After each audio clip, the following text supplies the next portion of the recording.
Have you ever heard the expression, you can't have your cake and eat it too? Well, I'm here to tell you that might not always be the case, okay? Maybe taking it from a slightly different view, I want to talk a little bit about it from a financial point of view.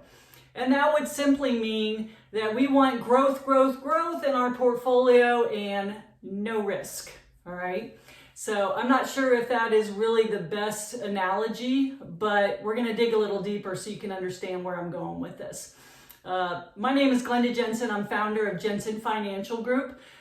If you would subscribe to my channel and also make sure that you hit the notification bell so that you're notified whenever new videos are posted in my channel. Okay, so let's talk a little bit about annuities. Annuities are insurance products, and it kind of makes sense because insurance companies are about safety, right? And annuities are generally about protection. So it makes sense that insurance companies are behind annuities. So there's a lot of different kinds of annuities, and I don't have time to go into all of them right now. So I'm going to focus on one in particular, and that is the fixed index annuity. Okay? So the index annuity is very simple. Whenever you open your account, that is what is considered your anniversary date. So it's not necessarily a calendar year like we're used to getting our statements from our other accounts.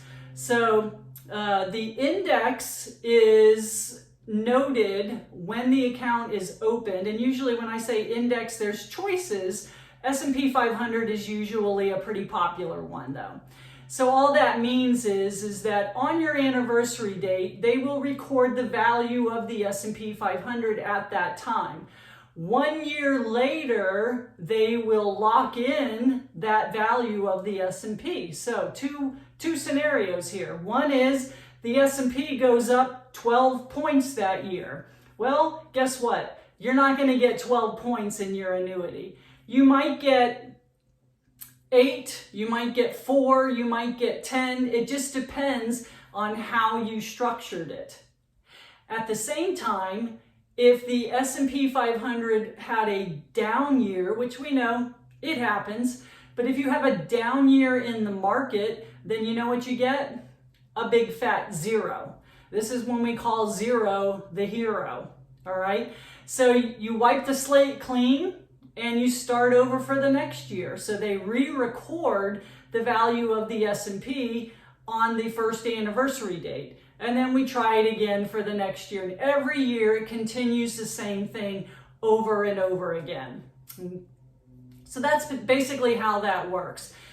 There are options on how to take money out. You know, one of the biggest concerns that some people have about annuities is you're kind of locking up your money. And yeah, that is a true statement, which is why it's never a good idea to put all of your money in an annuity, because we all know that things happen, things come up, you need to get your hand on some cash.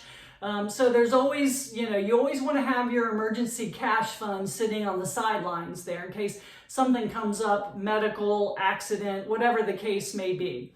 So we want to make sure that we don't put too much in, but at the same time, we want to make sure that we put in enough to potentially even supplement our income should you choose that feature on a fixed index annuity. Some people use it for that purpose and some people don't. But at the end of the day, the idea is let's get growth as much as we can without taking any unnecessary risk.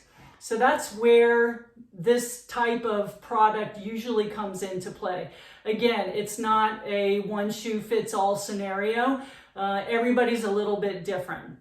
But the ultimate goal here is to have peace of mind, to make sure that you're doing the right thing for you and for your retirement.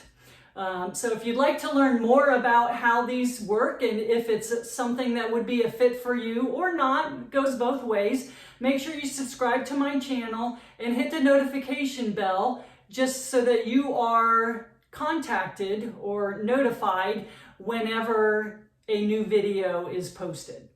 Thanks for listening.